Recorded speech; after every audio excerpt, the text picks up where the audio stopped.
Bonjour à tous, merci d'être présents pour notre webinaire sur le paiement de demain en Europe en collaboration avec Mercatel et Carte Bancaire. Aujourd'hui, autour de la table, Laetitia Dorla de CB, Jean-Michel Chavanas de Mercatel, Fanny Rodriguez de Banking, Valran de BNP, Alexandre Leclerc de MarketPay, Antoine Leclerc de Kingfisher Castorama, Geoffrey Thierry de Decathlon, Christophe Mariette de Lyra et Rami Zaleb de UpstreamPay. Bonjour à tous. Dans un premier temps, je vais vous présenter la plateforme. Donc, sur la droite de votre écran, vous avez plusieurs onglets. L'onglet Chat qui vous permet d'interagir ou de réagir ou remonter un problème technique. Dans ces cas-là, n'hésitez pas à l'écrire tout de suite pour que je puisse pallier au problème. Et l'onglet Questions qui sera donc à utiliser pour poser vos questions aux différents experts du jour. Et on y répondra à la fin de la présentation au fur et à mesure des différentes interventions. Je vous présente les quelques chiffres de Cap Digital. Donc, Cap Digital est un collectif de plus de 15 ans d'ancienneté, représenté par plus de 1000 structures adhérentes, composé de 850 PME et start-up, 70 grands comptes, 70 EFR et 10 fonds d'investissement. Sur la seule année 2020, nous avons eu l'opportunité de pouvoir organiser plus de 110 événements, ayant accueilli 15 000 participants. Notre équipe permanente est composée de 40 collaborateurs et de 160 experts. Donc, au niveau des experts, c'est un véritable asset pour les différents adhérents de Cap Digital, sachant que ce sont eux qui expertisent et labellisent les projets qui sont proposés par nos différents adhérents. Si vous n'êtes pas encore adhérent à Cap Digital, ne paniquez pas, je vais vous mettre dans le chat un lien vous permettant de prendre connaissance des différentes modalités pour adhérer à Cap Digital. Pour les chiffres concernant la recherche et développement, donc grâce à nos différents experts et à notre labellisation, nous avons un taux de succès de plus de 50% pour les projets labellisés. Donc, 3136 projets de RT ont été reçus depuis 2006, dont 1719 projets labellisés et qui ont donc reçu 870 projets financés grâce à notre expertise et à notre labellisation. À propos de l'accélération, donc pour aider l'ensemble de nos adhérents à accélérer leur croissance, excusez-moi. Plus de 571 millions d'euros ont été levés par les différentes entreprises adhérentes du pôle, dont 81% via nos différents services d'accélération et de recherche et développement. Il est important également de savoir que 33% des entreprises du Next 40 sont membres de Cap Digital et que 22% des entreprises du French Tech 120 sont membres de Cap Digital également. À propos de la transformation numérique, plus de 100 mises en relation qualifiées ont été effectuées entre start-up et grands comptes en 2020 via nos différents programmes et plus de 100 projets d'open innovation ont été menés par le pôle depuis 2015. J'en ai presque terminé et je céderai la parole ensuite à nos différents experts. À propos de l'Europe, donc Cap Digital est coordinateur et ou opérateur sur 12 projets européens. Il s'agit de projets lancés par la Commission européenne, ce qui nous permet de faire partie des 230 structures partenaires de tous ces projets européens. Je cède la parole à Jean-Michel et à Laetitia. N'hésitez pas à poser vos différentes questions dans l'onglet « Questions » et on y répondra au fur et à mesure. C'est à vous, Jean-Michel, Laetitia. Alors, on ne vous entend pas. Je pense que Charlotte, vous devez activer votre micro. Et Jean-Michel également. Et oui. Donc là, j'imagine que vous m'entendez. Enfin, j'espère en tout cas. C'est très bien. Visiblement, ça marche. Hein. Bon, on est toujours étonné le triomphe de cette nouvelle technologie qui nous permet de nous rassembler aussi nombreux autour d'un thème qui est quand même un thème vraiment d'actualité. Au niveau des paiements, c'est vraiment, on va dire, c'est vraiment en Europe en ce moment que les choses se passent. Hein. Bon, elles se passent aussi chez chacun de nous, donc.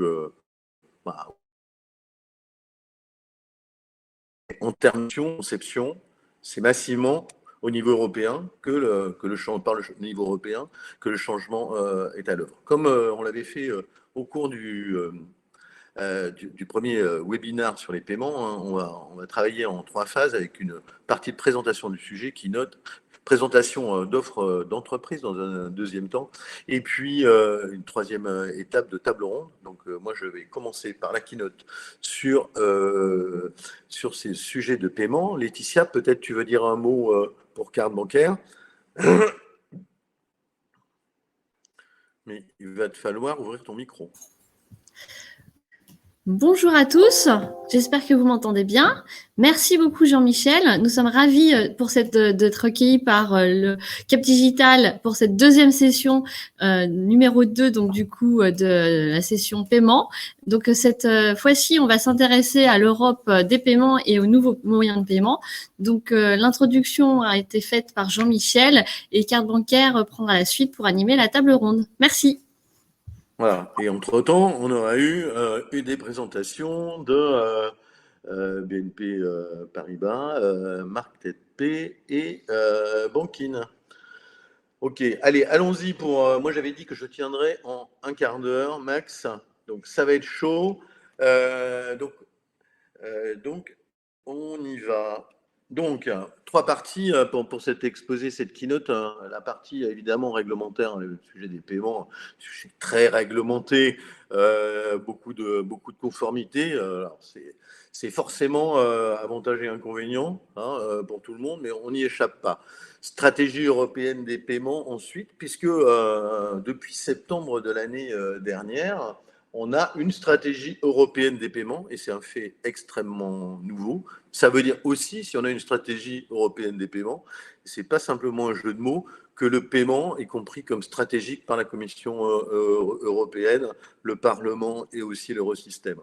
Enfin, on abordera deux initiatives qui nous paraissent majeures d'ordre interbancaire, plutôt qui arrivent du côté de l'offre, c'est normal et c'est leur métier, pour conclure cette partie. Donc, le cadre réglementaire du paiement est extrêmement foisonnant. Comme je représente plutôt la demande et donc le commerce, forcément, comme vous savez, nous, ce qui nous intéresse d'abord, c'est l'argent. Et c'est pour ça que j'ai mis en tête le règlement IFR, parce qu'il a un impact direct, en fait, sur ce que nous, marchands, nous payons. Alors, et c'est pas commun, en fait, que aujourd'hui, à l'heure du libéralisme, certains prix soient réglementés. Pourtant, dans les paiements, c'est le cas. Il y a des prix réglementés comme la baguette de pain l'été, il y a quelques dizaines d'années en France. Donc, c'est par ce règlement IFR que un certain nombre de ceux qui est payé en matière de paiement par carte, s'entend, arrive, et c'est donc bien important. Pas de changement en vue sur ce règlement IFR. Après, on a vécu récemment, et on va y revenir en détail, la DSP2. On va voir où on en est et tout ce qui reste à faire. Mais ce n'est pas tout. Évidemment, les paiements, c'est des sujets de réglementation de lutte anti-blanchiment. C'est des sujets de RGPD. Et en France, on a une version avec une centaine de pages qui sont proposées par la CNIL sur le sujet des données de paiement. Et je ne vous parle pas, ou très peu, des questions d'identité numérique, d'open finance ou encore autres CBDC qui nous occuperont probablement beaucoup dans les années qui viennent. Donc on a un cadre réglementaire foisonnant, actuel et aussi futur. L'actuel, évidemment, on vient de le vivre avec la DSP2, rappel extrêmement bref, deux axes principaux, un sur la fraude en e-commerce avec l'obligation d'authentification forte, deuxième axe avec l'open banking, avec la création de nouveaux prestataires de services de paiement, donc dit les TPP, un certains permettant l'accès au compte et d'autres l'initiation de paiement, dans les deux cas via des API, donc de manière normalisée. Sur le premier point, on peut dire qu'on y est presque, en tout cas du côté consommateur comme du côté commerçant, c'est-à-dire qu'on est aujourd'hui à plus de 90% des clients qui sont équipés de solutions sécurisées et de commerçants qui appliquent l'authentification forte, sauf dans les cas d'exemption, donc un niveau de conformité extrêmement élevé. Un plan de migration a été bâti par les prestataires, les commerçants et les banquiers, et qui s'est achevé à l'été dernier. Donc tout ça est plutôt satisfaisant, sauf qu'il nous reste quand même encore beaucoup de travail. Il nous reste le secteur du tourisme transport qui, en raison notamment de la crise, a fait l'objet d'exemptions, mais donc qui n'est pas pour le moment soumis aux mêmes obligations que les autres secteurs. Il nous reste un autre point qui est la conformité entre des transactions émises par les marchands et qui, elles, ne doivent pas subir d'authentification forte. Mais aujourd'hui, c'est clair que c'est émité, c'est un peu quand même un fourre-tout dans lequel il y a des transactions qui devraient. Et donc, il y a un travail en cours pour détecter dans quel cas il y aura besoin d'une mise en conformité, étant entendu que jusqu'alors et encore demain, les transactions émittées elles-mêmes ne font pas l'objet de soft decline de la part des émetteurs et que donc elles sont évidemment d'une manière générale acceptées.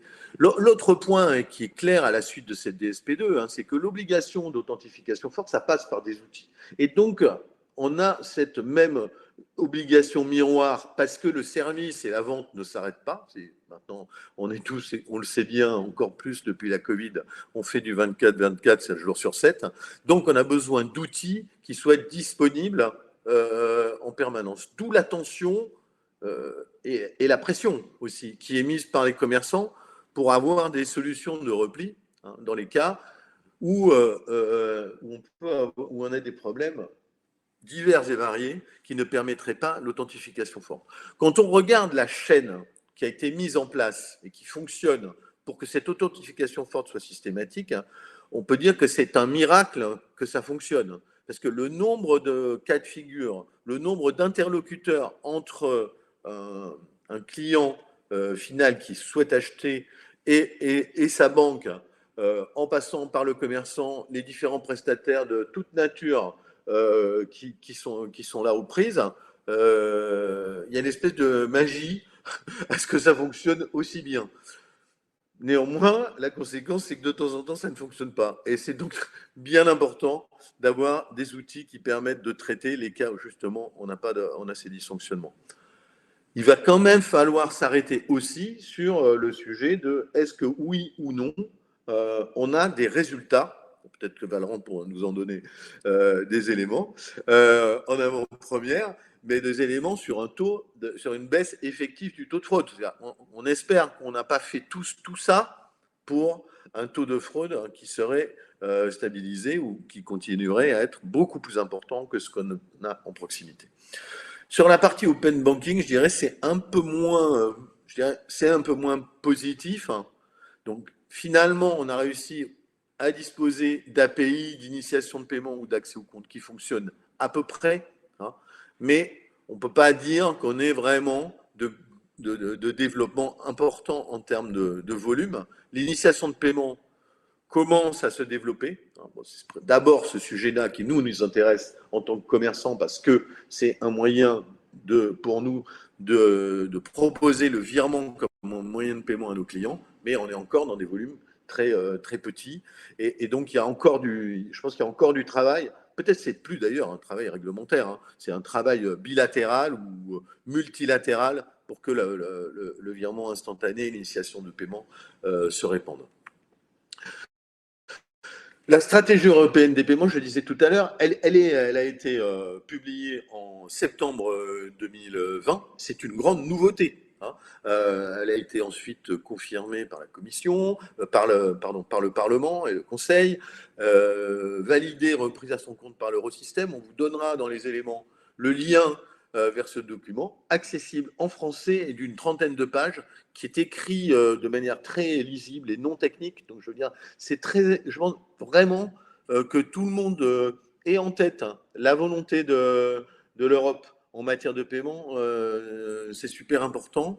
Et ça met l'accent, évidemment, en posant sur 4 piliers, solutions numériques et instantanées, des marchés innovants, des systèmes efficients interopérables, et notre liste des paiements internationaux, y compris pour les envois de fonds, suivez mon regard. Je veux dire, sur ces différents sujets, on a des réponses relativement pratiques, pragmatiques, et ainsi, notamment, la première chose qu'on retiendra, c'est que le paiement instantané, donc paiement en temps réel, donc paiement aussi appelé de compte à compte, est défini au niveau européen comme une nouvelle norme.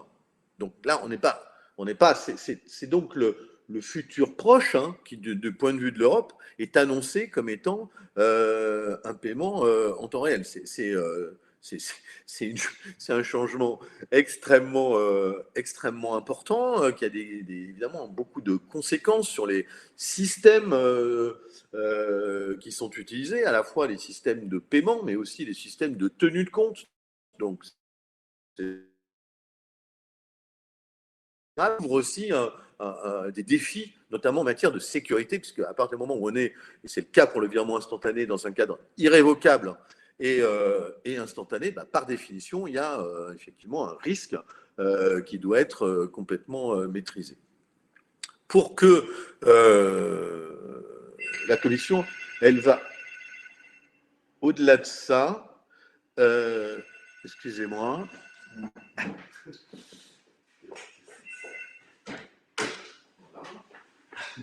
Excusez-moi, un petit impondérable du voyage, voilà. Donc, au-delà de la définition du paiement instantané comme une nouvelle norme, on a ce sujet évident de qu'est-ce que ça signifie. Donc, on va clairement, et je pense que la Commission va annoncer relativement prochainement un certain nombre,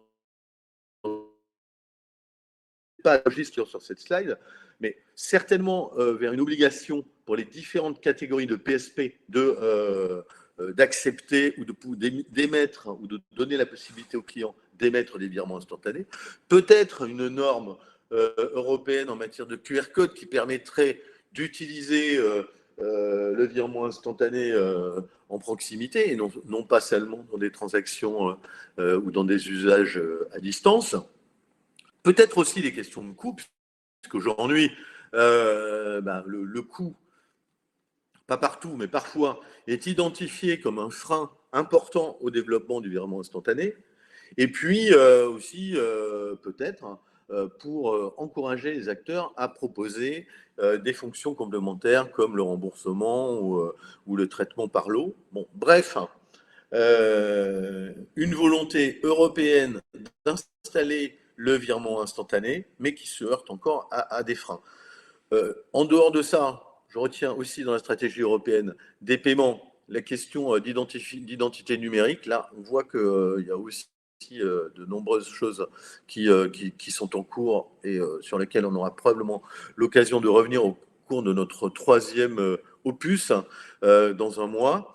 Et une réaffirmation de la validité de la DSP2 sur l'authentification forte et de l'open banking, toutes choses qui convergent avec la stratégie nationale des paiements qui existait déjà en France et qui se déploie notamment via les travaux du CNPS. Bon, si on reprend le virement instantané en France, hein, on voit qu'on n'est quand même pas en avance. Hein. Bon, on va aller vers 60 et 70 millions de SCT Inst d'après les derniers chiffres qui nous ont été fournis au CNPS. Donc là, on est vraiment sur des volumes. Hein, pour avoir un ordre de grandeur, il y a 5 milliards de paiements sans contact. Donc 100 millions, enfin 70 millions, pardon, d'un côté, 5 milliards de l'autre. Ça n'étant pas comparable, hein, on voit que les montants moyens sont relativement élevés. Hein, puisqu'on n'est pas loin de 500 € sur le virement instantané. Enfin, en termes de volume, on est effectivement loin de quelque chose de significatif, même si c'est en fort développement. Et bien que des cas d'usage soient identifiés, hein, du coup, on identifie aussi de manière parfaitement claire les obstacles qui doivent être levés. Hein. Principalement, je pense, d'abord, de notoriété. C'est-à-dire, on comprend que notamment du côté des établissements bancaires, on ne veuille pas vendre un moyen de paiement, alors tant qu'il ne marche pas, et qu'il n'est pas complètement maîtrisé. Néanmoins, à partir du moment où il l'est, il faut en parler. C'est pas, je ne sais pas, vous tous qui m'écoutez ou qui êtes ensemble là, rue Lafayette, comment vous avez eu connaissance de l'existence de Pélib entre amis qui utilise le virement instantané ou de la capacité de votre établissement qui vous donne cette possibilité de faire des virements instantanés, très, très peu au final jusqu'à maintenant de communication et d'encouragement donc à l'usage. Voilà. Et évidemment, les questions de modèle économique que j'ai abordées tout à l'heure sont aussi importantes et devront être résolues, mais on en trouvera les moyens. Je finis sur deux initiatives majeures, des initiatives évidemment principalement d'ordre interbancaire. La première, pour laquelle on devrait avoir, comme c'est le cas pour l'élection des papes, hein, une fumée blanche, on l'espère, dès la fin du mois de novembre. Donc j'ai nommé la European Payment Initiative sur laquelle Valorant va revenir plus en détail. Bon, aujourd'hui, clairement, face aux défis que j'ai mis en avant au niveau européen, un certain nombre de grandes banques, mais les banques françaises sont les grandes banques, hein, les 6 principales, sont toutes associées dans ce projet, travaillent d'arrache-pied pour proposer un nouveau réseau de paiement au niveau européen, hein, qui est à la fois un moyen d'exacerber la concurrence, mais aussi de faire progresser tout le monde, puisque il aurait un niveau élevé en matière en matière de modernité, on va dire, hein, s'appuyant sur le virement instantané. On parle beaucoup aussi d'utilisation de biométrie, sans que ce soit en même temps la révolution pour les consommateurs, puisque on leur permettrait, enfin, on les accompagnerait avec des possibilités, une garantie à relativement court terme, probablement d'avoir des volumes élevés dans le pays. Hein.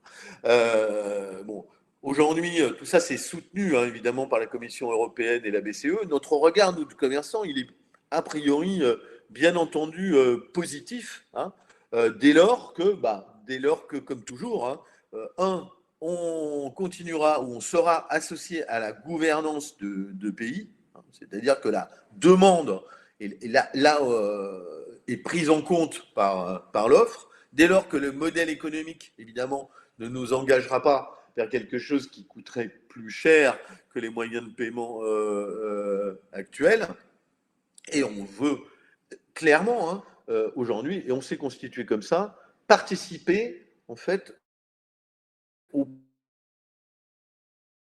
pouvoir être mis en place au niveau de chacun des pays, puisque chacun des pays a une culture et a un point de départ. Chacun des pays va devoir construire un plan de convergence vers EPI. La voie, enfin l'arrivée est la même, mais le point de départ est différent. Et évidemment, ces plans-là, qui ont des conséquences, hein, évidemment sur le parc d'acceptation notamment, ne peuvent être construits qu'avec une coopération entre l'offre et la demande, mais on ne doute pas que ces paroles soient entendues par nos interlocuteurs. Le request to pay, c'est un sujet en fait, qui arrive d'un peu loin. Donc, on sent que bien, et notamment, ça s'est accentué pendant la Covid, que il y a une demande, hein, il y a une demande pour fonctionnellement que cette demande de paiement à l'initiative du bénéficiaire se déploie. Voilà. Donc, un scheme a été construit, qui est en train de se mettre en route, mais ce qu'il faut retenir quand même, c'est que le request to pay, d'une certaine façon, fonctionnellement, il existe déjà. Il existe déjà avec des liens de paiement par carte et il existe déjà via l'initiation de paiement. Donc, bien sûr que la standardisation et en même temps probablement que se déploiera la facturation électronique peut être un accélérateur fort pour le request to pay. Hein. Mais si j'ai un dernier mot à dire sur ce point, c'est n'attendons pas, hein, que ce soit en matière de virement instantané, en matière de request to pay, n'attendons pas. Avançons en termes de commerçants pour tous ceux qui en ont les moyens notamment. Faisons des expériences avec les établissements bancaires qui sont là, qui pour beaucoup, avec l'ensemble des prestataires, avec les TPP notamment, hein, proposent aujourd'hui d'avancer dans ces directions. Faisons des expériences.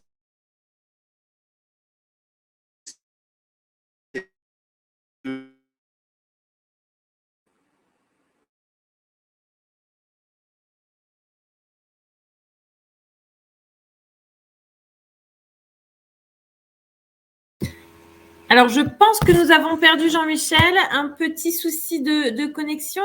Laetitia, je vous laisse peut-être reprendre la suite.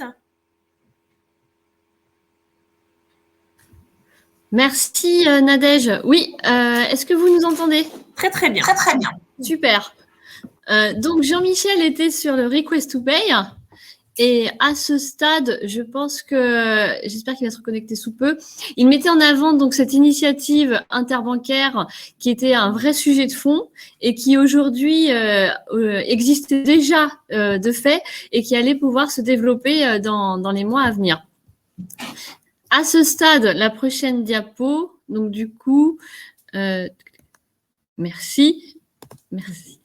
Jean-Michel voulait aussi rappeler les enjeux, les questions pour le commerce, parce que comme il avait évoqué en préambule, c'est vrai que le commerce met aujourd'hui la pression pour avoir des solutions de repli et souhaite pouvoir être acteur de la définition des prochaines offres dans le futur. Donc, le request to pay, dans les enjeux, c'est par rapport à l'initiation de paiement. C'est aussi définir le vrai modèle économique, puisque ce qui était mis en avant, c'était que le request to pay, on m'entend toujours bien, Nadège? Super, merci Valran. Merci Valran. Le modèle économique aujourd'hui est à définir et aussi les principaux use cases qui seront en application. Parce que le request to pay ne s'adresse peut-être pas à monsieur tout le monde. Et aujourd'hui, il faut définir complètement l'offre qui sera proposée au marché. Je crois que Jean-Michel est revenu. Ben, je ne sais pas. Donc, apparemment, oui. Mais vous n'avez pas entendu la fin de mon propos sur le request to pay, c'est ça? Pas encore, mais tu peux, vas-y, je t'en prie.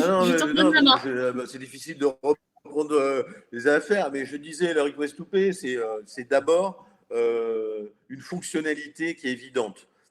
Aujourd'hui, n'importe qui veut être payé voit l'intérêt d'être à l'initiative d'une demande qui va envoyer à la personne qui doit payer et où l'autre personne n'aura qu'à appuyer sur un bouton pour dire « Ok, je suis d'accord pour payer à tel moment, tel montant, etc. » Donc, fonctionnellement, forcément, ça va se développer. Est-ce que c'est via le scheme de request to pay que ça va commencer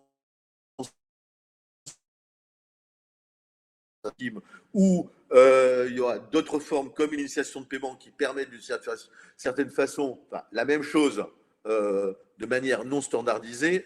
Moi, je dis qu'à la fin, ce qui compte, c'est qu'on avance sur le concept dès lors qu'on a les outils. Si demain, on a un standard qui se développe, tant mieux, mais je pense que sur ces sujets-là, comme sur le virement instantané, en fait, il ne faut pas attendre.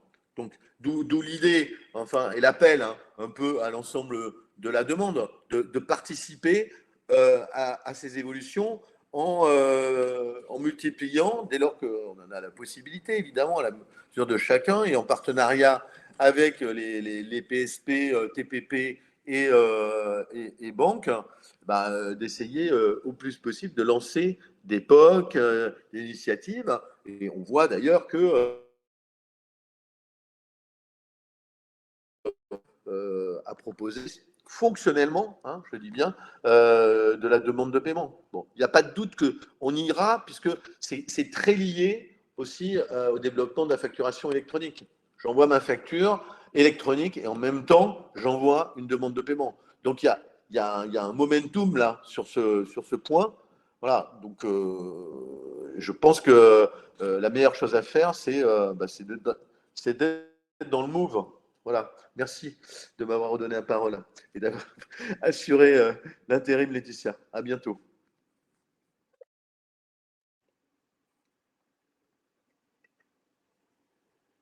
Alors, Laetitia, il faut mettre à nouveau votre micro. C'est bon.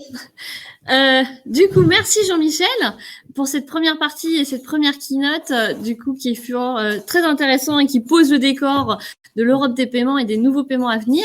Dans cette deuxième partie, maintenant, on va pouvoir s'adresser à nos invités qui vont pouvoir nous apporter leur expertise à 3 niveaux. Donc, le premier qui ouvre le bal, c'est Alexandre, qui est avec moi. Alexandre, du coup, qui vient nous présenter du coup MarketPay. et qui pourra nous apporter aussi son regard à la fois en tant que commerçant. J'ai coupé le son.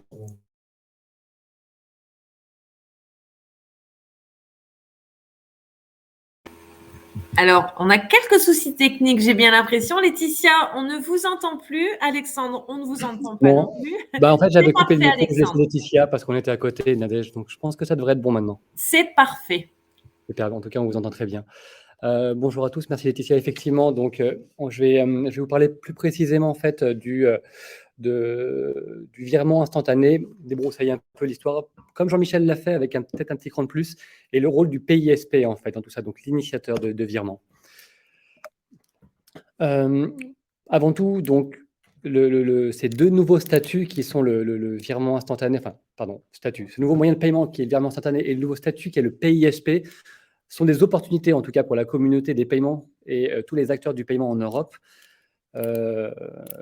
À plusieurs égards en fait. Il y a une promesse qui était faite, à savoir un paiement, on disait instantané, la réalité dans les livres c'était moins de 10 secondes.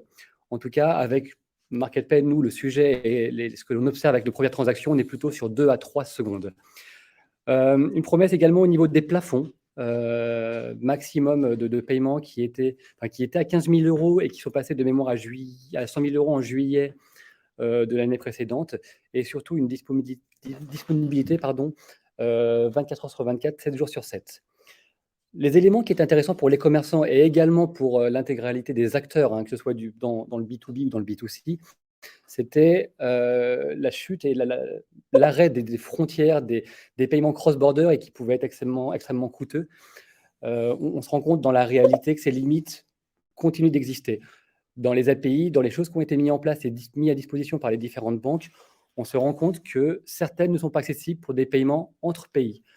Petit à petit, ces barrières tombent et on commence vraiment à avoir une Europe qui tend à accepter ce nouveau moyen de paiement de manière globale.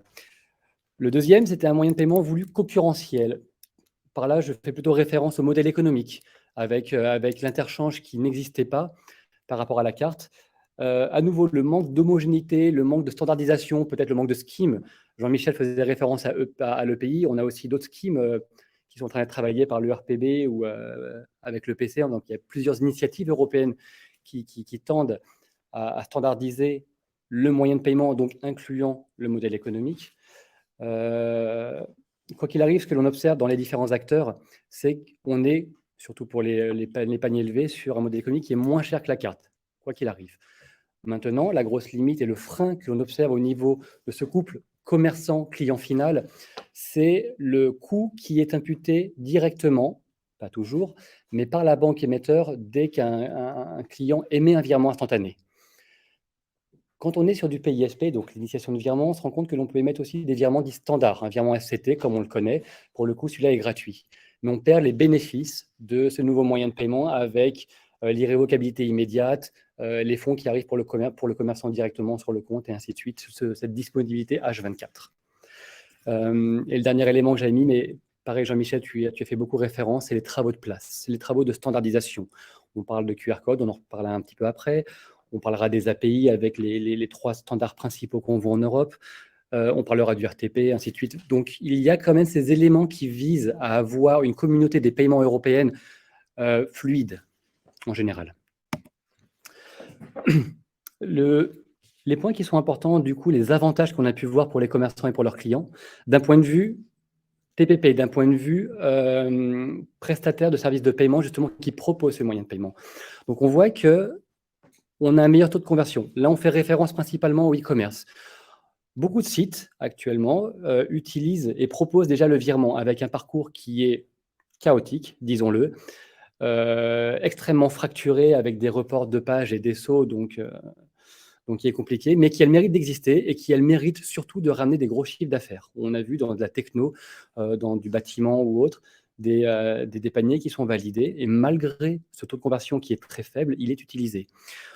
On a constaté, en tout cas nous dans nos expériences avec MarketPay, qu'on peut augmenter assez sensiblement de 15 à 20% sur le e-commerce le taux de conversion. Donc c'est vraiment beaucoup.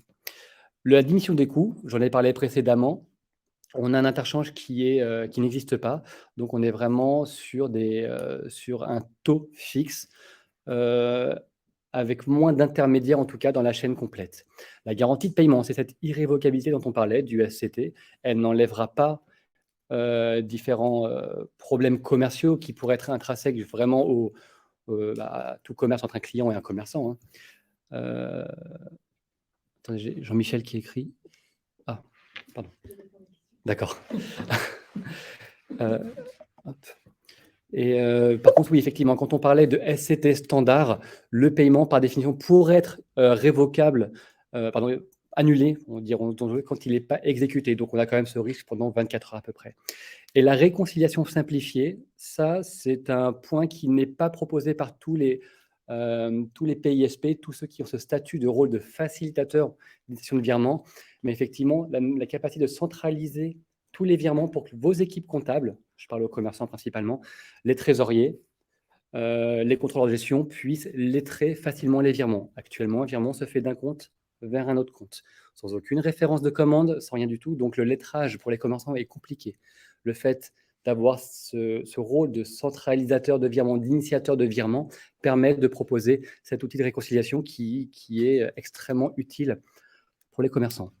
Pour le client, c'est le pendant, le parcours qui est fluide, pas d'arrêt, pas d'IBAN à saisir, pas de rupture dans la chaîne, pas de référence commande à copier, coller à droite et à gauche et se perdre. Donc, la sécurité par rapport au monde de la carte. On n'a pas notre numéro de carte qui est véhiculé à droite et à gauche partout.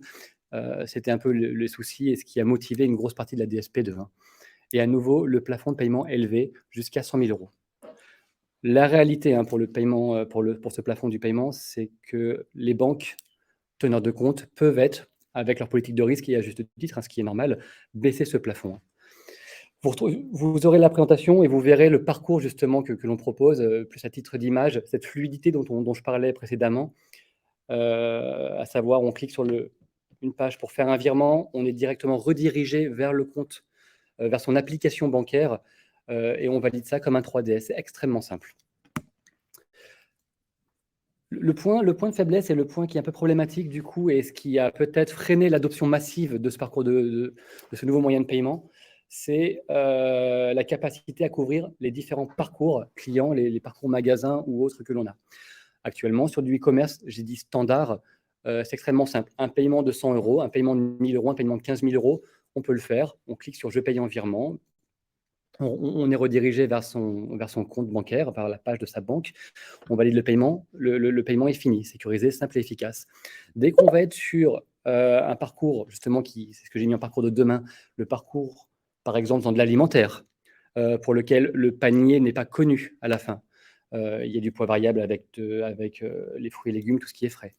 Tout ce qui est pétrole, par exemple, avec les mécanismes de préautorisation qui existent sur la carte, ces parcours-là n'existent pas, ne sont pas couverts par les textes de la DSP2. Pour pallier à ça, nous, en magasin, la seule chose qui existe, et Jean-Michel, pareil, tu en parlais, la standardisation du QR code sera la clé. Actuellement, différents acteurs, nous proposons par exemple ça, c'est du paiement via une IHM pour envoyer un lien. La capacité de montrer sur une tablette en mobilité ou en vente assistée via une tablette un QR code qui renvoie vers une page de paiement en commerce pour finaliser un paiement en virement. Donc, on n'est vraiment pas dans une fluidité ligne de caisse pour des grands magasins, pour des périodes de rush, de week-end ou de soldes qui permettraient de couvrir en fait le besoin des commerçants actuellement. On a parlé de pays, on a parlé de l'ERPB, ce sont des initiatives, des schemes qui visent justement à compléter le bouquet de parcours dont l'écosystème a besoin justement pour permettre l'adoption massive des moyens de paiement. En attendant, et tant que la standardisation des QR codes n'est pas faite, tant que la standardisation des parcours, tant que les mécanismes de préautorisation, tant que les garanties pour les commerçants ne sont pas couvertes, tant que l'authentification forte avec des mécanismes de délégation, par exemple, des mécanismes comme on le voit sur la carte avec du MIT, CIT pour des paiements récurrents, de manière à ne pas avoir une authentification forte à chaque paiement, ne seront pas faites. On pourra couvrir beaucoup de cas de figure, on pourra répondre à beaucoup de besoins commerçants, malheureusement pas à tous. Voilà, les initiatives de chaque TPP, donc Third Party Provider, donc les PISP, ce sont nous, les acteurs, les prestataires de services de paiement. Donc, nos initiatives permettent de couvrir des cas. L'adoption massive, la généralisation de ce moyen de paiement comme non pas alternative, non pas cannibalisation de la carte, mais en complément justement pour des besoins, ne pourra être faite que demain. Les travaux de place visent quand même, et en tout cas nous on a bon espoir, à sortir ça pour un 2022-2023, ce qui est relativement proche dans l'univers des paiements.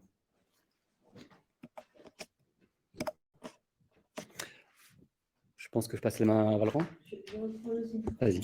Oui, donc merci beaucoup pour cette présentation, Alexandre. Donc moi, je suis Valran Guinard, je m'occupe de tout ce qui est Consumer Card au sein de BNP Paribas et je vais vous parler de l'initiative EPI, European Payment Initiative. Laetitia, est-ce que tout le monde m'entend bien ou pas? Est-ce que tu peux me faire un pouce qui monte? Parfait, et c'est parfait. Donc je suis très heureux d'avoir été invité et je vous en remercie beaucoup. Si on passe aux 2 slides suivants, pas le suivant, c'est une page de garde. Hop. Voilà, alors EPI, non, juste avant. EPI, la logique d'EPI, c'est une logique depuis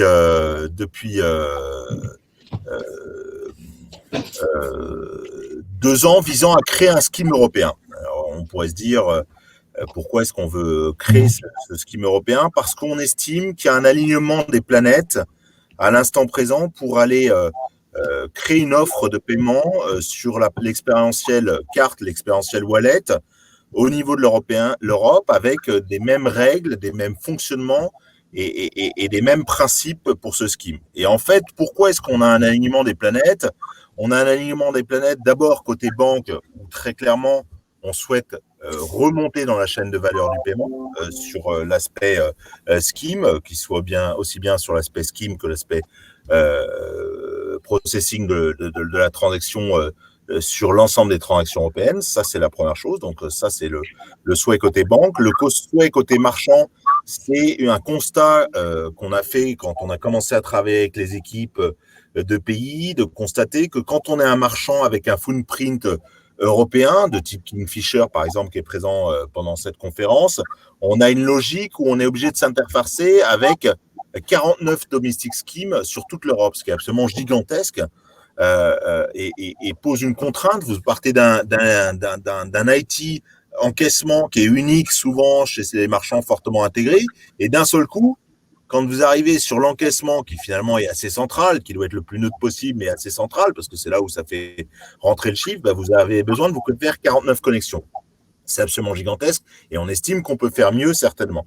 Et la dernière chose au niveau consommateur, c'est la logique de se dire qu'on peut offrir un expérientiel plus fort en leverageant sur notre solution d'instantanéité des paiements. Donc à partir de ce moment-là, on a estimé qu'il y avait un alignement de ces planètes-là et qu'il y avait une opportunité d'aller travailler sur un projet EPI. Ce projet, il a été fortement poussé aussi par la dernière brique de cet alignement des planètes, c'est les pouvoirs publics qui, eux sont sur une autre clé de lecture que la nôtre, mais qui est tout aussi importante, qui est une certaine forme d'indépendance des pays au niveau de l'Europe, très clairement, avec une logique qui est qu'aujourd'hui, notre dépendance sur les paiements cartes et autres vis-à-vis de Visa et Mastercard, qui apportent ce niveau d'innovation très intéressant, mais qui reste des ICS de nature américaine, ne nous met pas en indépendance par rapport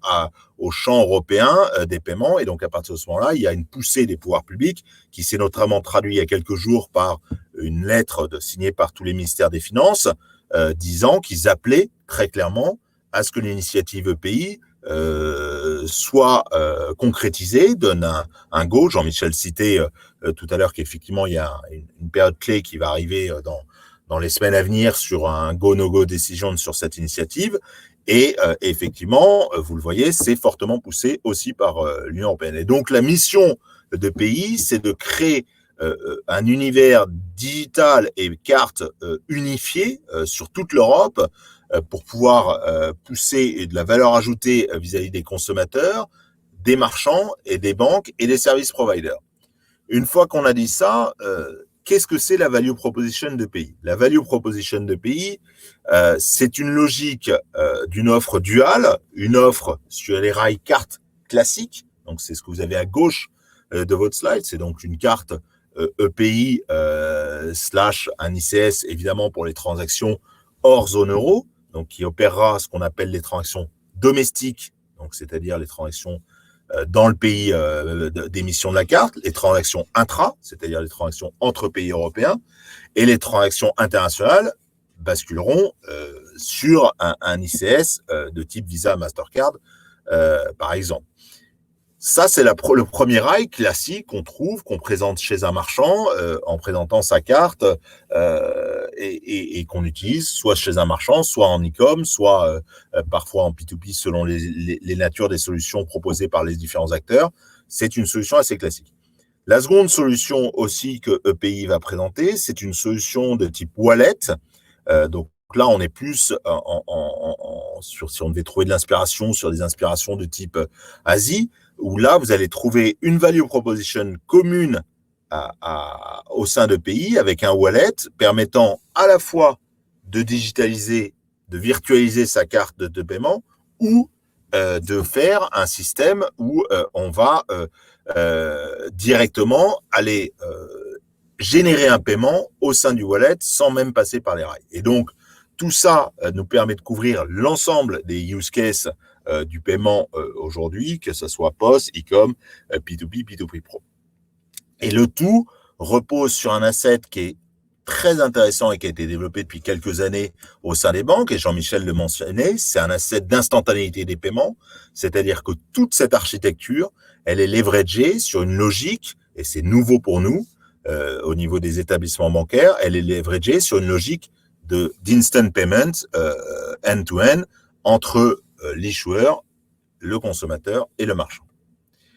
Alors, une fois qu'on a dit ça, la logique de ce que propose EPI, c'est de vouloir proposer vis-à-vis du consommateur final une couverture fonctionnelle très cohérente sur l'ensemble des use cases. Donc ça, c'est quelque chose sur lequel EPI a énormément travaillé, avec un niveau de sécurité très très fort. Alors aujourd'hui, je ne peux pas vous donner évidemment toutes les règles de fonctionnement de pays. Elles ont été écrites. Vous avez depuis un peu plus d'un an des équipes vraiment qui ont travaillé avec acharnement sur ce projet-là, avec aussi bien les équipes de pays, puisque aujourd'hui il y a une société EPI qui existe, qui s'appelle EPI Interim, et les équipes des banques et des équipes des acquéreurs, et tous ces gens ont travaillé pour définir ces standards de sécurité les plus hauts. Des process d'authentification qui soient agréables et le plus smooth, j'en emploie le terme sur le slide, le possible, et des process d'enrôlement qui soient assez différenciants avec un onboarding le plus simple possible. Donc, au niveau côté marchand, puisque évidemment, pour embarquer une solution de type EPI, il faut embarquer l'écosystème marchand qui est clé sur une offre de ce type-là. C'est d'abord la garantie, et ça a été travaillé depuis plusieurs mois avec l'ensemble de l'écosystème des marchands, que ce soit au niveau des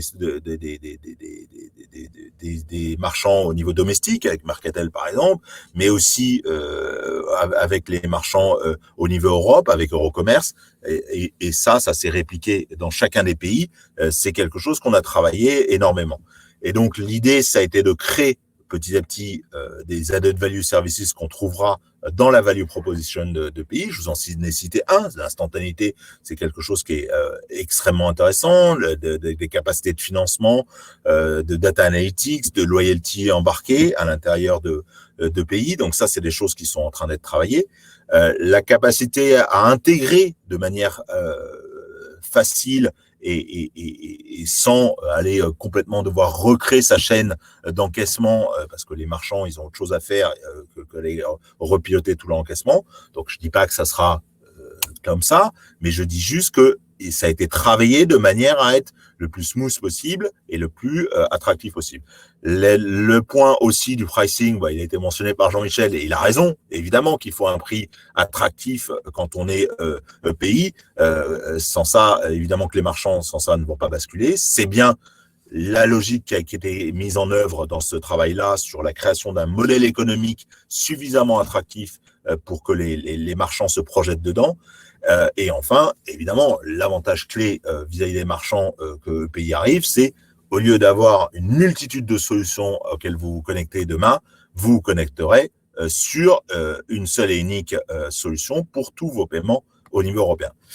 L'ensemble de ce projet, aujourd'hui, il est porté par une vingtaine de banques, dont l'objectif est de couvrir à peu près 60 à 65% des transactions d'ici 2025.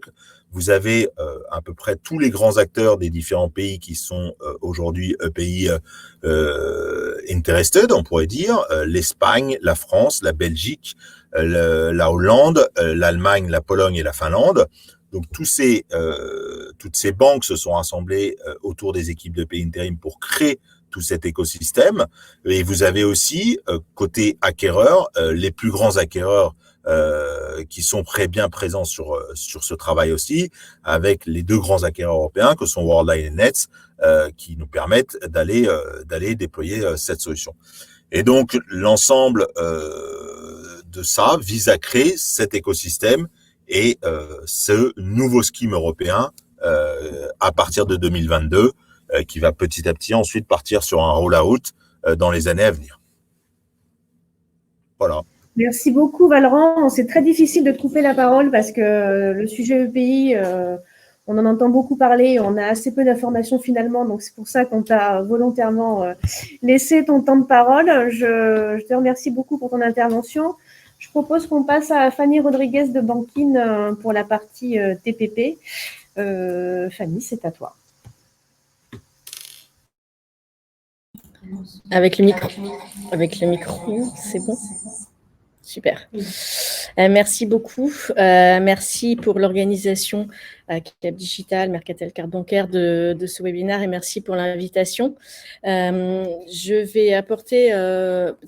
vais compléter en fait ce qui a été dit par Alexandre sur l'impact de la DSP2 en matière d'initiation de paiement, puisque je pense que c'est ce qui intéresse principalement les commerçants.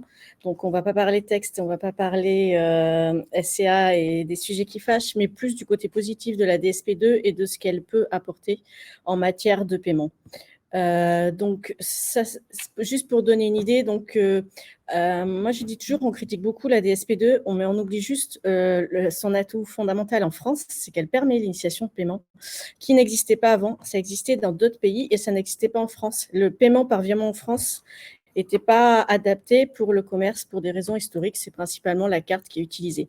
Donc, grâce à la DSP2, quels que soient les inconvénients que peut avoir ce texte, grâce à la DSP2, il est désormais possible, et ça fonctionne, de payer une prestation, que ce soit par lien, que ce soit sur un virement unitaire, simple, ou un virement multiple. Les API PIS construites par les banques fonctionnent.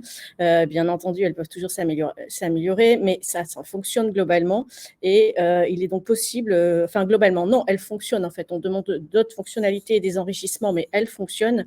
Et donc, il est possible d'utiliser le paiement par virement et par initiation de virement quand on utilise un TPP pour payer. J'essaie de changer le slide. Évidemment, ça ne marche pas. Merci beaucoup. Donc, historiquement, je pense que vous connaissez peut-être Banking Bridge. Historiquement, Banking faisait de l'agrégation de paiement, donc de l'information sur les comptes.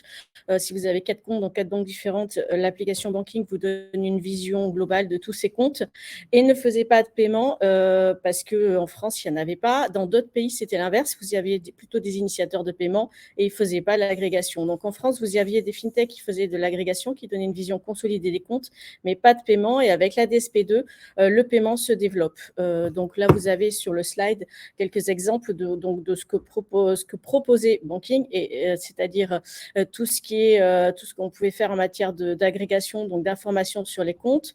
Il y avait un enrichissement, une analyse des données, ce qui est une plus-value des fintechs qui ont des algorithmes qui permettent d'exploiter la donnée, bien entendu, avec l'accord des clients, des commerçants et de tout le monde.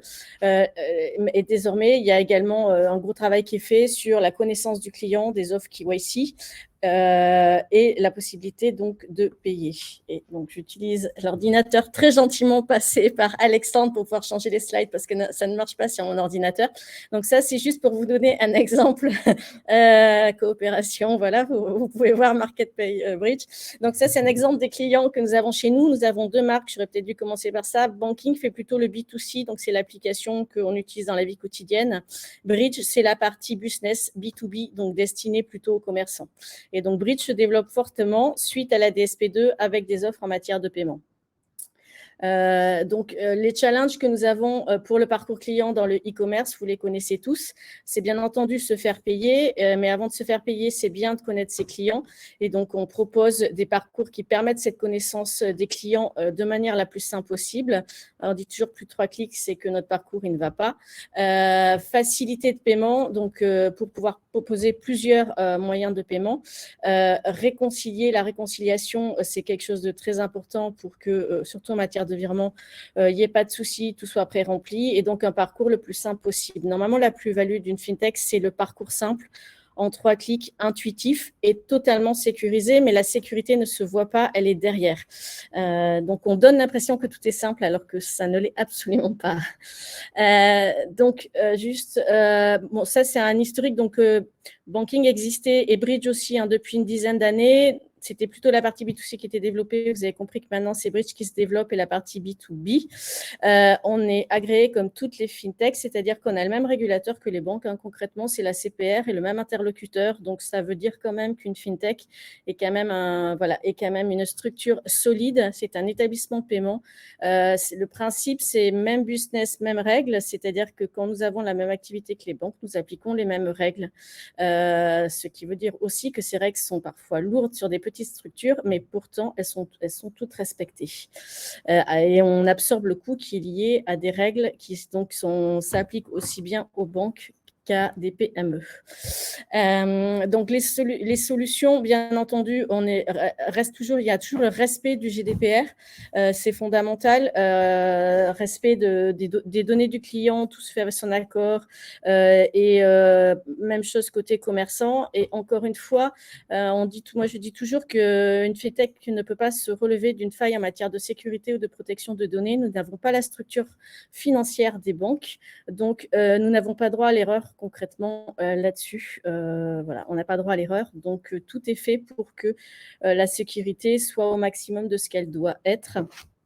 Nous profitons pour ça notamment du fait qu'on utilise les dernières technologies. Nous avons des systèmes IT de cloud, etc., les plus récents possibles. Et donc, ça nous aide à être à la pointe en matière de sécurité et de respect de la réglementation. Donc là, vous avez quelques idées, quelques références en matière de clients.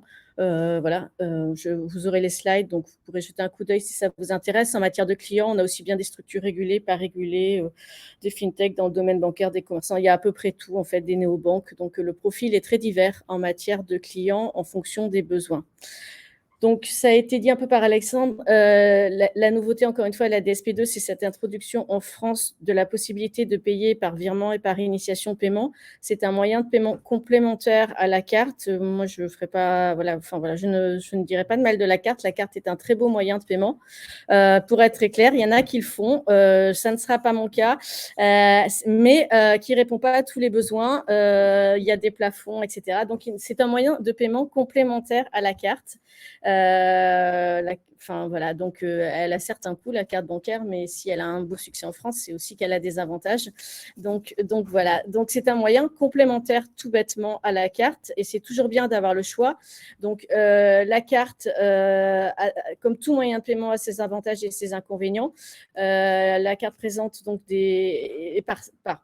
pour des raisons de sécurité, il y a des plafonds limités, des dates d'expiration, et un coût que les commerçants connaissent, qui sont liés notamment au service qu'elles procurent. Mais le paiement par virement, est complémentaire en fait. Les plafonds sont beaucoup plus élevés parce qu'il n'y a pas de numéro de carte qui est transmis. Ils sont irrévocables, donc voilà, c'est la réglementation. Donc vous avez l'irrévocabilité du virement. Il y a également le fait qu'ils sont ou pas instantanés. Bien entendu, on est favorable au virement instantané. Ça permettra une simplicité, notamment le développement du paiement par virement chez le commerçant en physique. Pour l'instant, le virement instantané, il n'est pas présent partout et il a un coût dont on a parlé. Donc, nous, on offre les deux possibilités. Et il y en a qui sont prêts à payer le coût du virement instantané. Dans ce cas, il n'y a pas de problème. Ils peuvent payer avec du virement instantané. Il y en a d'autres qui préfèrent le virement gratuit. Donc, ils ont le virement gratuit. Donc voilà. Pour arriver, dernier point, oui, la plus-value aussi de Bridge et d'une fintech, c'est quand même d'améliorer le virement, parce qu'on nous dit quelle est la nouveauté, vous proposez le paiement par virement, il existe déjà. Non, on fait bien plus que proposer un paiement par virement, parce qu'en l'occurrence, si on proposait du paiement par virement, ça ne marcherait pas, puisqu'il ne marchait pas avant le paiement par virement. Donc, il n'y a pas de raison qu'il marche plus avec nous qu'avant avec les banques. En fait, on fait plus que du paiement par virement parce que justement, on a travaillé sur l'expérience du virement qui ne fonctionnait pas pour faire en sorte que cette expérience réponde aux besoins des commerçants. Et donc, c'est certes, le virement est le moyen de paiement juridique derrière, mais un paiement via une fintech, c'est beaucoup plus qu'un paiement par virement, puisqu'on a pris à notre charge et on a intégré normalement la difficulté du parcours client, tous les pain points du côté commerçant pour qu'ils disparaissent et donc pour que le paiement par virement soit très simple. Tout est pré-renseigné, il n'y a plus de difficulté de réconciliation et tout est automatique et tout se fait très rapidement. Donc, juste pour vous donner une idée, en fait, donc c'est encore une fois, c'est pour montrer qu'on a essayé encore une fois de lister tout ce qui est posé problème dans le parcours paiement pour l'intégrer chez nous et faire en sorte que derrière, en 3 clics, on puisse payer par virement. Le client, il a été identifié par KYC, tout est pré-rempli, la réconciliation est faite. Et donc, pas de problème de suivi en matière de comptabilité. Donc, vous aurez quelques vidéos, parce que je ne sais pas si on a le temps ou pas de les montrer. Donc, en fait, on a un petit peu dépassé. Donc, si tu veux, on proposera aux participants de... Voilà, alors, effectivement, lors de l'envoi... Sinon, ils la regarderont après. OK, donc vous aurez quelques vidéos. C'est très simple. En fait, vous avez une interface. Vous rentrez, vous recevez un lien, mettons, pour le paiement. Vous cliquez sur ce lien et vous êtes renvoyé sur l'interface bancaire. Sur l'interface bancaire, tout est pré-rempli. Le montant, la référence de facture, les noms, prénoms, etc. Donc, sur l'interface bancaire, vous n'avez plus qu'à vous authentifier via mot de passe, identifiant et évidemment, pour le paiement, après, vous aurez une authentification forte. Mais donc, tout est pré-rempli. Donc, vous scannez le QR code, vous payez sur le lien et vous retrouvez sur l'application de votre banque. Et encore une fois, vous rentrez vos codes et vous cliquez sur « Valider » et c'est fait. Donc, c'est très simple et je vous laisserai aller voir sur les vidéos. Et donc, vous verrez que ce n'est pas juste encore un virement où je me connecte sur l'appli de la banque, je sélectionne le compte à gauche, je sélectionne le compte à droite, je mets le numéro de référence, je valide. Ça, c'est un virement classique. Le virement via une fintech, encore une fois, c'est juste, je mets mon identifiant, mon mot de passe, je fais OK et tout est géré derrière. Et encore une fois, la sécurité est là. Donc, vous verrez, nous avons 3 vidéos que vous pourrez aller voir en fonction des use cases, 3 parcours clients différents, puisque, encore une fois, le parcours client, c'est la plus-value normalement de la fintech. Voilà. Et pour toute question, je reste à votre disposition. Merci, Fanny.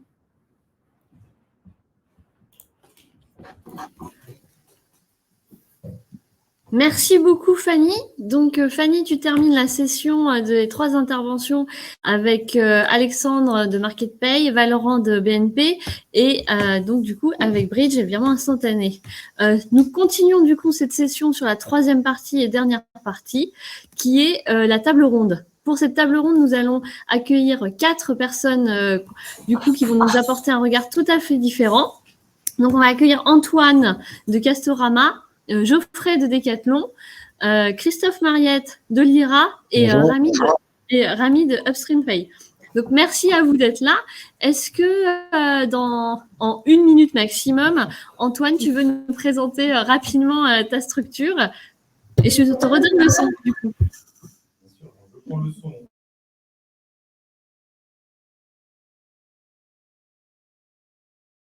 Alors, Antoine, ton micro est coupé. Voilà, est-ce que tout le monde m'entend? Parfait. Bon, merci.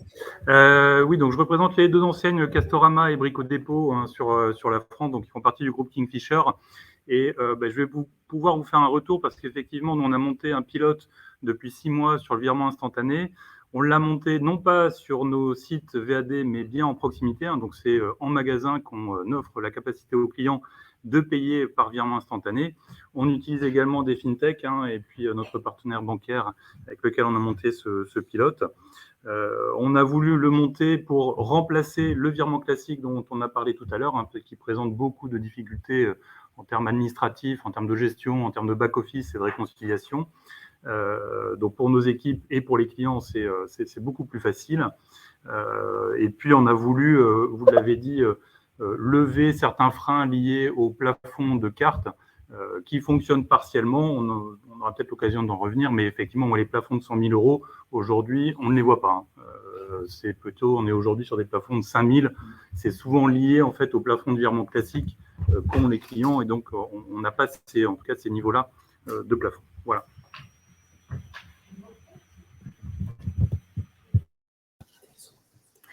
Merci beaucoup, Antoine.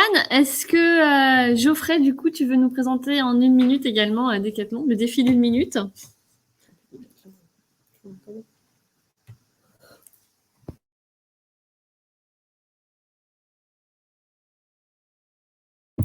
Toujours une histoire de micro. Il faudra activer le micro. Est-ce que vous m'entendez?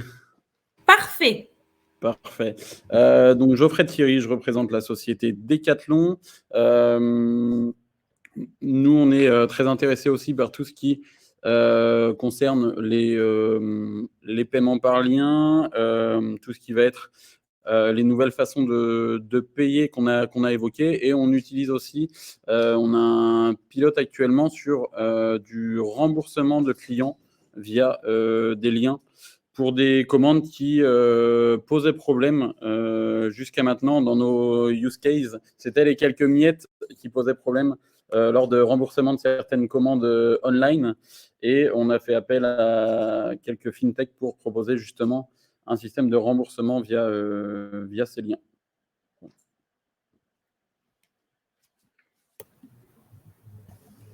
Merci beaucoup, Geoffrey. Je vais laisser Christophe en 1 minute te présenter, sachant que la dernière fois, on a eu la chance de t'accueillir pour le premier webinar. Merci Laetitia. Donc je suis Christophe Mariette, directeur commercial de l'IRA. L'IRA, nous on est présent dans 13 pays dans le monde. On a mis en place le virement instantané, évidemment en Europe, mais aussi dans d'autres pays dans le monde. Donc je reviendrai peut-être, c'est intéressant de voir ce qui se fait aussi autre part dans le monde. Sur nos 250 000 sites e-commerce qu'on a dans le monde, dont 50 000 en France, on pense en effet que le virement instantané va couvrir un besoin important pour des gens qui ont besoin de gros montants, de transfert de propriété instantané. Après, il y a aussi des challenges qui sont le parcours client, parce qu'on parlait de 3 clics, mais c'est peut-être 2 de trop. Et puis le coût, voilà, qui restent des sujets qui sont assez ouverts. Voilà. Merci Christophe. Rami? Oui, bonjour à tous. Donc moi c'est Rami, je représente donc UpstreamPay. Je vais juste te dire un petit mot sur UpstreamPay, parce qu'en effet Casto et Decathlon, je pense que vous connaissez. Donc UpstreamPay est la plateforme d'orchestration donc de flux de paiement. C'est une initiative d'entrepreneuriat au sein de l'écosystème de la famille Mullier, donc en partenariat et en collaboration avec les équipes de Decathlon. Aujourd'hui, nous on travaille ce qu'on appelle l'hyper-personnalisation des parcours. Donc l'objectif c'est proposer le bon moyen de paiement au bon client dans le bon contexte. Et là, ça m'amène à répondre à la question. C'est vrai, comme le disait Geoffrey, il y a des sujets autour du front, donc de l'acceptation, et donc, en tout cas au niveau du paiement en termes de vente, mais il y a souvent et beaucoup le sujet du remboursement. Donc aujourd'hui, beaucoup d'initiatives dans le cadre de notre écosystème sont adressées autour du remboursement. Comme disait Geoffrey chez Decathlon, il y en a d'autres dans notre écosystème de la famille Mullier qui utilisent déjà aussi, pareil, des partenaires stratégiques là-dessus. Je pense que pour l'instant, au niveau plutôt vente, c'est des initiatives qui vont arriver plutôt en début d'année prochaine. En tout cas, il y a plein de projets en cours et les vrais parcours construits, ce sera plutôt pour l'année prochaine. Merci beaucoup, Rami. Donc, du coup, on va commencer cette session de questions-réponses un petit peu pour recueillir vos regards sur les sujets qui ont pu être abordés ensemble. Une première question qui est un peu sur toutes les lèvres. À votre échelle, en tant que commerçant et en tant que prestataire ou acteur de l'économie, est-ce qu'on peut porter sur Europe de paiement? Est-ce que ce regard aujourd'hui, à votre échelle, est-ce que vous souhaitez nous le faire partager? Je vais poser la question à Castorama. Au hasard. Hein. Je ne vais pas oublier d'ouvrir mon micro. Mais je crois que Valorant l'a dit tout à l'heure, effectivement, quand on est pan-européen, on est confronté à une multitude de moyens de paiement et des schemes locaux. Et moi, j'entends favorablement ces initiatives. En tant que marchand, on va être très très favorable et on va participer à tout ce qui va permettre d'avoir un écosystème plus unifié. Alors, on l'a dit tout à l'heure, je pense que ce sera toujours complémentaire avec parfois des schemes locaux, mais il faut qu'on aille dans cette direction pour qu'on puisse, nous, avoir des offres plus faciles à mettre en place et avoir accès à des marchés de manière plus facile. Donc, totalement supportif de la démarche de ces initiatives. Oui. Après, nous, là, le virement instantané, on le fait en partenariat avec BNP. Et j'aurais des questions, par exemple, à poser à Valorant, parce qu'effectivement, sur le pays, moi, je pensais qu'on parlait beaucoup de virements instantanés. Et là, j'étais assez surpris d'entendre que c'était plutôt sur une base de cartes. Et donc, voilà, le lien qu'il y a entre les deux, je suis assez...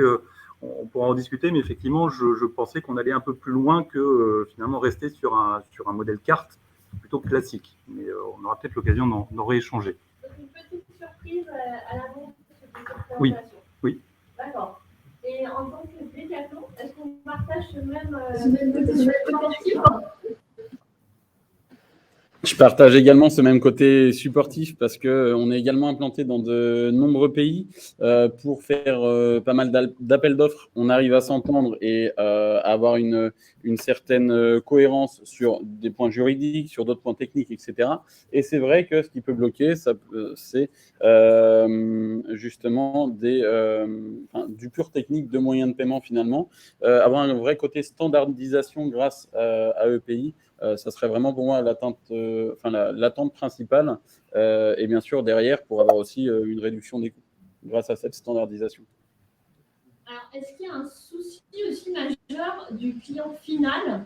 Est-ce que le pays pourrait aujourd'hui, alors on sent qu'il c'est censé accompagner du commerçant, est-ce que c'est dans la même démarche pour accompagner le client final? Monsieur tout le monde, est-ce qu'il sera concerné par ce projet à votre regard? Alors, de mon regard, il serait forcément concerné par les use cases qu'on pourrait mettre en place grâce à cette technologie. Par contre, directement, le client final ne va pas être demandeur de ça. D'accord. Donc, vraiment à l'échelle du commerçant, oui. Après, dans le parcours pour monsieur tout le monde, un peu moins. En tout cas, pour nos clients, c'est tout à fait. Rami, est-ce que vous pouvez aussi nous apporter votre œil Ouais, moi je souhaite partager un retour aujourd'hui par rapport au pays, c'est que en tant que commerçant, on n'a pas encore été sollicité, en tout cas officiellement dans cette démarche-là. Donc je trouve qu'il est extrêmement important aujourd'hui qu'on puisse discuter avec les acteurs qui sont déjà membres de pays et en tant que retailer. Alors, je me permets de répondre.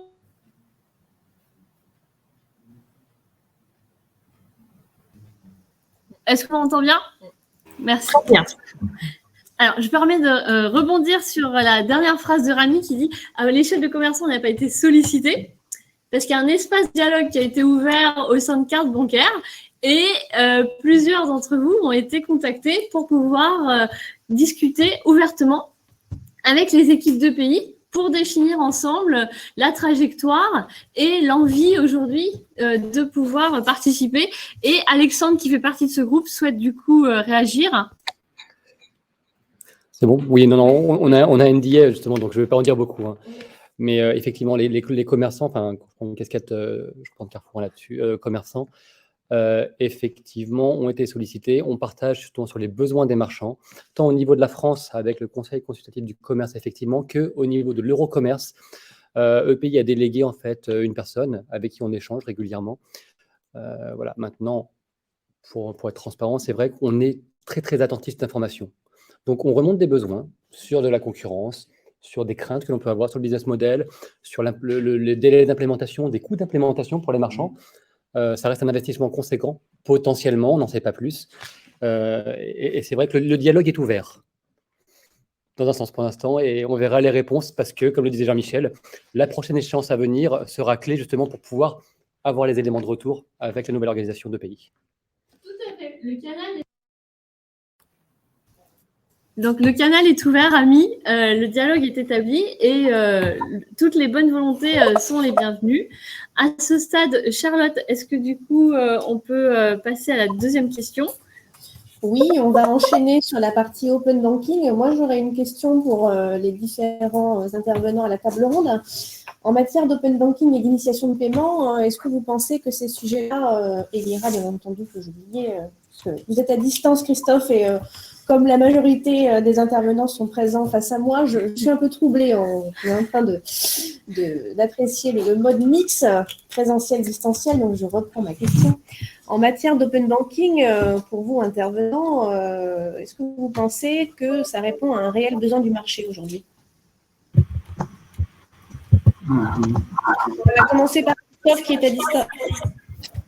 Ok, oui, en effet, je pense que ça correspond à un véritable besoin du marché, en tous les cas au niveau de l'initiation de paiement, puisque aujourd'hui on va vers des paiements qui sont de plus en plus rapides, temps réel, instantané, et c'est une des promesses du virement instantané. Il y a aussi le fait que aujourd'hui, comme le disait Fanny avant, c'était compliqué de faire du virement instantané. Maintenant, on a des API, que ce soit au niveau de la STET ou de Berlin Group, qui nous permettent de faire du virement instantané avec un parcours client qui n'est pas encore complètement optimum, mais qui permet de faire du virement instantané. Et puis, il y avait tout un tas de use cases de paiement que jusqu'à présent, on ne pouvait pas adresser, notamment tout ce qui est lié au transfert de propriété immédiat. Par exemple, quand vous achetez une voiture, c'est un gros montant et vous êtes sûr d'avoir le paiement chez vous avant de lâcher la voiture, puisque de toute façon, une fois que vous l'avez lâchée, vous pouvez toujours courir après pour la récupérer, mais c'est un peu compliqué. Donc voilà, il y a tout un tas de use cases où en fait le paiement était vraiment painful. Et prenez du temps, et là avec l'initiation de paiement, ça va couvrir tous ces cas, c'est ouvert sur l'Europe. Oui, après, nous, en tant que l'IRA, que PSP, nous, de toute façon, notre but, c'est de proposer tous les moyens de paiement, et suivant les marchands, de lui proposer les moyens de paiement les plus adaptés. Donc voilà, nous, c'est un moyen de paiement supplémentaire qu'on va proposer à nos marchands. Il y a certains marchands qui, évidemment, voient tout de suite les use cases et qui sont très intéressés par ça. Très bien. Merci beaucoup. Un témoignage d'un commerçant peut-être sur ce sujet-là, en complément de ce que vient d'annoncer Christophe? Je vais prendre la parole. Je confirme ce que dit Christophe. Effectivement, nous, il y a un marché, puisque au niveau du commerçant, on souhaitait nous apporter une meilleure réponse aux clients, notamment aux gros paniers, qui pouvaient être bloqués par des plafonds de cartes ou des chèques, où on avait des craintes sur les chèques. Donc ça répond quand même à un vrai besoin du commerçant. Et puis pour le client, peut-être moins du côté client, c'est peut-être plus aujourd'hui du côté commerçant, apporter cette réponse au client. Mais en tout cas, ça permet au client effectivement d'avoir une solution de paiement alternative et de se passer des fois de contraintes telles que la carte.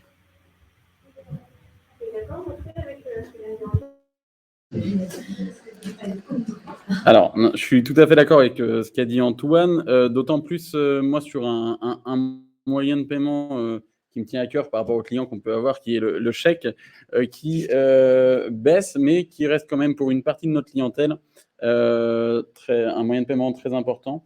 et qui pourra petit à petit basculer vers ces solutions de paiement parce que une personne qui utilise le chèque, dans certains cas chez nous, c'est pour avoir un petit délai de paiement.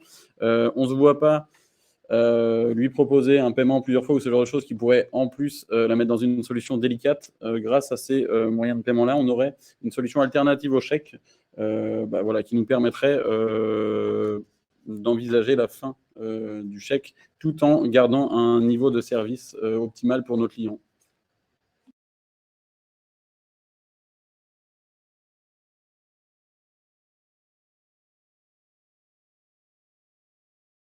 Alors, le son a été coupé chez Laetitia. Un complément à rajouter? Oui, je reviens sur le point précédent. C'est aujourd'hui, le paiement, c'est deux choses, c'est la vente et après le retour et donc le remboursement. Donc aujourd'hui, en effet, le sujet, il est plus simple. En tout cas, il adresse plus les sujets du remboursement, qui sont quand même des sujets très compliqués dans le monde du paiement. Et en effet, là, avec tout ce genre de solutions, c'est beaucoup plus facile à mettre en place. Donc, ça résout et ça répond à un besoin marchand et à un besoin client, là, pour le coup. Et après, c'est vrai qu'on a certains use cases où on a des sujets de livraison, des produits encombrants voilà, à livrer. Au final, il faut à un moment donné encaisser. Et c'est un peu compliqué de redemander aux clients de repasser par le magasin pour aller payer. Donc là, pour le coup, on est sur des sujets des solutions de paiement hyper fluides et qui viennent adresser des nouveaux parcours. Voilà, comme tout à l'heure, je ferai parler aussi du Pay by Link. Voilà, aujourd'hui, ça vient fluidifier ça. Et le Covid va accélérer tout ce genre d'usage, en tout cas assez précis. Voilà. Merci, Rami.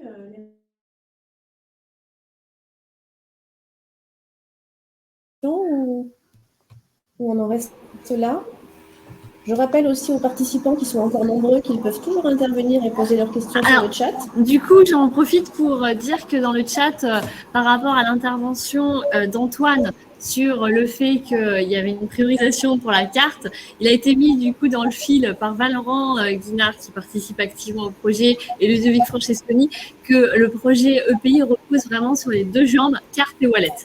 Voilà. Pas forcément. Donc, du coup, je confirme l'invitation. Si vous souhaitez participer à l'instance de dialogue qui a lieu donc, du coup, chez CB pour les commerçants avec EPI, vous êtes tout à fait bienvenus. Voilà. Donc, welcome on board. Sans transition, je t'en prie, termine par la dernière question qui animera ce débat. La dernière question, elle porte sur la notion de paiement instantané qui a été qualifiée dans la stratégie européenne de New Normal, donc la nouvelle norme. Vous voulez avoir votre avis sur ce point-là. Est-ce que vous le partagez et est-ce que vous avez déjà, par votre positionnement extra-européen, en tête quelques initiatives déjà existantes qui pourraient confirmer cette stratégie et l'annonce de la stratégie européenne? C'est une question qui aurait...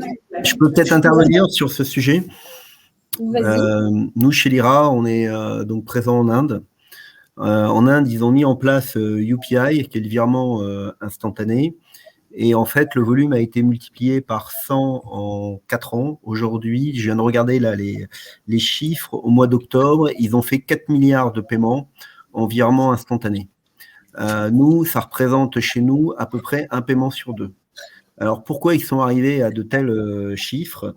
Eh bien, en résolvant 2 équations qu'il faut qu'on résolve. La première, c'est le coût. Alors, en Inde, c'est gratuit. Hein. Alors, il ne faut peut-être pas aller jusqu'au gratuit, hein, mais un virement par UPI, c'est gratuit. Et la deuxième, c'est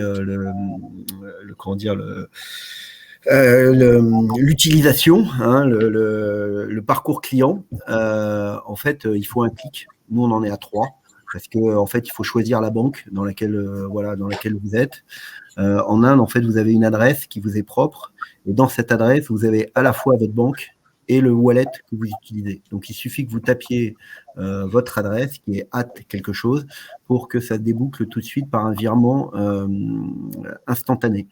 Voilà, donc on a beaucoup progressé par rapport au virement, par rapport à ce que c'était avant. Mais voilà, sur le parcours client, je pense qu'on a encore à progresser pour que ce soit encore plus simple, plus facile à utiliser. Et on voit quand on résout ces deux équations, à la fois coût et parcours client, que le consommateur, même s'il est débité tout de suite de son compte, il est très favorable au fait de payer comme ça. Ça, c'est vrai que la dimension coût, elle est cruciale, puisque payer pour payer, ça risque d'être difficile à faire accepter par les commerçants, enfin par les commerçants, plutôt par les clients, pardon. Donc, ce sera toute une pédagogie à mettre en place, mais en tout cas, les commerçants, ils sont très favorables. Je crois que quelqu'un avait ouvert son micro, ça doit être Antoine. Oui, c'était moi.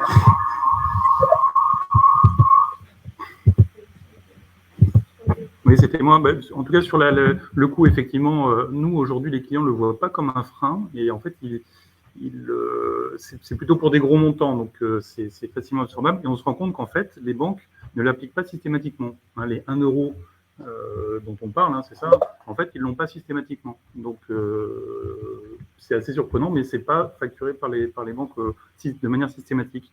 Moi, j'avais envie de revenir sur l'instantanéité. Je pense qu'elle est primordiale. Alors, je vais être peut-être disruptif, mais pas forcément sur les fonds qui arrivent sur le compte. Effectivement, l'avoir instantanément, c'est bien. Gagner une journée de valeur pour un trésorier, c'est très important. Mais c'est surtout, nous on le voit en magasin, c'est d'avoir la réponse tout de suite, que ça est accepté par la banque, qu'il n'y a pas de répudiabilité du paiement. Et ça, c'est hyper important. Donc, c'est vraiment cet axe-là qui est assez majeur pour nous dans cet aspect du virement instantané, c'est d'avoir surtout la réponse de manière instantanée. Alors, moi c'est le mot new qui me dérange dans le new norm. Enfin, en fait, normaliser des choses, je trouve ça génial, parce que du coup, ça accélère. Et en effet, comme l'exemple de Christophe est très bien. Maintenant, qui dit nouveau dit il y a un passage d'un point A à un point B, donc nécessitant des coûts. Donc là, c'est plutôt coût côté commerçant, parce que ça nécessite des investissements, ça nécessite peut-être une intégration. Enfin, tout ça, alors, peut-être que les réponses, en tout cas, moi, je ne les ai pas. De quelle manière on va aller vers cette transition-là et comment cette transition-là va s'opérer, alors soit dans le temps, soit brutalement, soit sur un échéancier précis. Enfin, je ne sais pas, voilà. Il y a encore des questions là-dessus. C'est plus c'est pas le mot norme, encore une fois, qui je trouve ça génial. Une bonne fois, on a une norme, comme un peu plein de normes là-dessus. Donc ça, c'est cool. C'est la transition vers cette nouvelle norme qu'il faut qu'on arrive à adresser, en tout cas d'un point de vue retail, et qu'on puisse chiffrer, roadmapper, ainsi de suite. Oui, c'est bien, parce qu'il y a eu pas mal de choses qui ont été dites et je voulais du coup me permettre de compléter. Effectivement, le côté norme, il ne faut pas oublier un point, ce qu'on dit en instant payment, virement instantané, fait partie intégrante de la stratégie, on en a parlé, enfin Jean-Michel en a parlé tout à l'heure, européenne des paiements. C'est une brique parmi d'autres briques avec l'authentification forte, avec demain l'euro digital, avec la e-identity, e-IDS qui est en train de sortir justement pour permettre ça. Donc le virement instantané seul en tant que norme, effectivement, voilà, c'est juste une brique, ça ne fait pas un mur. Donc voilà. Le deuxième élément que je voulais voir aussi, c'est sur tout ce qui était sur le coût, sur les banques. Effectivement, chaque banque avait sa politique qui est en train d'évoluer et tendre vers la baisse. Donc on en avait certaines à 50 centimes, 80 centimes, 1 euro, 0 gratuité. On ne citera personne, mais effectivement, pas mal sont gratuits, ce qui permet de pousser l'adoption de ce moyen de paiement qui est vraiment génial. Si effectivement on est bien sur une notification instantanée du paiement pour le commerçant. Ça veut dire, est-ce que je peux libérer mon client? Oui, je peux libérer mon client. Je sais que le paiement, je l'aurai à un moment. Ce qu'on a avec la carte, en fait, tout simplement. Et surtout, ce qui est extra-européen, c'est pour ça que je voulais reparler de la standardisation, la stratégie des moyens de paiement européens en global. On voit en Amérique du Sud, nous on est présent au Brésil, que l'équivalent de ce qui se fait sur le SCA de la DSP2 tend à être copié justement en Amérique du Sud pour la fraude. Des réflexions sur les virements qui seraient instantanés, effectivement, sont en cours de travail là-bas. En Europe, on a besoin de passer par ce cadre législatif, réglementaire, justement, pour asseoir les standards. Mais demain, oui, ce moyen de paiement, je pense, continuera à vivre et pourra sortir des frontières européennes. En tout cas, c'est la vision qu'on en a, nous. Merci Alexandre, merci à tous. Y a-t-il des questions complémentaires dans le chat que vous souhaiteriez poser à nos intervenants ou... Alors, il y en a une. C'est assez sympa, qui dit « Ne pensez-vous pas que Visa et Mastercard apporteront une réponse au projet EPI ?» Il est bien entendu quand même que ces gens-là se défendront. Il sera surprenant que ces deux mastodontes restent les bras fermés en laissant les Européens développer leur propre système de paiement. Les enjeux financiers et commerciaux sont bien trop importants pour eux. Qui veut répondre à ça? Parce que sachant que Valorant est parti, vous a laissé Ogué. Donc, allez, Fanny va prendre la parole pour Bankin. Juste en un mot, et après je passe la parole à Alexandre. C'est une part de la réponse. Visa a racheté Tink, qui est le principal TPP européen. Donc ça vous donne une idée de la réaction de Visa. Voilà. Non, et en complément, effectivement, sur les actions de Visa et Mastercard, bien entendu, ils vont réagir, bien entendu, ils sont en train de réagir. Et j'ai envie de dire, c'est l'objet de pays et c'est l'objet des travaux européens, c'est de mettre de la concurrence justement là-dedans. Ils réagissent, tant mieux, et on verra justement ce que ça retire. Un duopole ne permet pas forcément l'innovation, malgré le fait que Visa et Mastercard faisaient quand même beaucoup de choses. On ne dénigre pas du tout le travail. Mais l'arrivée de pays permet de mettre un coup de pied intermédiaire d'autant plus et de pousser l'innovation qui pousseront les parcours et des réponses justement que nous, on pourra apporter à nos clients, commerçants et clients finaux demain.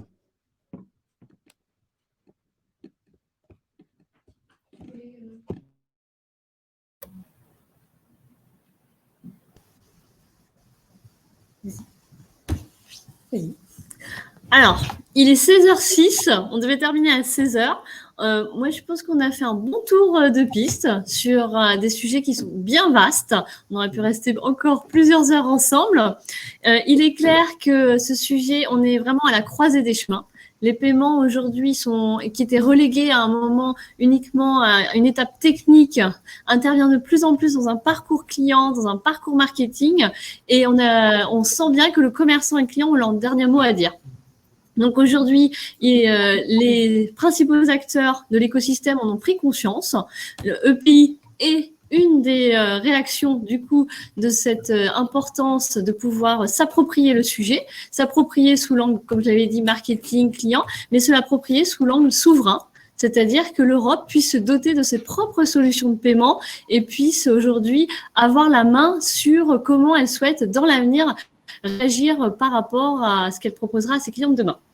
Donc les Européens ont les cartes entre leurs mains et leur wallet et leur compte. Et aujourd'hui, on remercie beaucoup chaque intervenant qui a pu donner sa pierre à l'édifice et l'histoire continuera de s'écrire. Merci beaucoup pour votre attention. Vous avez été nombreux à participer. Vous avez vu que c'était dans des conditions assez nouvelles. Donc, on expérimente le mixte présentiel-distanciel. Donc, c'est pour ça que parfois, il peut y avoir quelques petits accros. Mais globalement, vous êtes restés assez attentifs. Je vous remercie beaucoup. On vous donne rendez-vous en décembre pour une session sur l'identité numérique et le paiement.